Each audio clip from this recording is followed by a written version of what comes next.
ஒரு சிறிய எலி ஒரு பெரிய யானையை காப்பாற்றியது எப்படி தெரியுமா? ஒரு அழகான காட்டில் ஒரு பெரிய பலமான யானை வாழ்ந்து வந்தது. அது மிகவும் வலிமையானது. ஒரு நாள் அது காட்டில் நடந்து கொண்டிருந்தபோது ஒரு சிறிய எலியை பார்த்தது.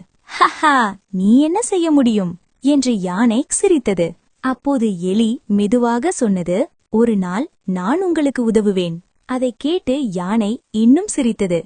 நீயா எனக்கு உதவியா என்று கேலி செய்தது. சில நாட்கள் கழித்து அந்த யானை வேட்டைக்காரர்கள் வைத்திருந்த வலையில் சிக்கிக் கொண்டது. யாராவது உதவுங்கள் என்று அது சத்தமாக அழைத்தது. அப்போது அந்த சிறிய எலி வந்தது. அது உடனே வலையை கடித்து கடித்து கிழிக்க ஆரம்பித்தது. சில நேரத்தில் யானை விடுதலையானது. யானை கண்களில் கண்ணீர் வந்தது. மன்னிக்கவும் நண்பா, நான் உன்னை சிறியவன் என்று நினைத்தேன் என்றது. எலி சிரித்தது. அளவு முக்கியமில்ல, உதவும் மனசுதான் முக்கியம்.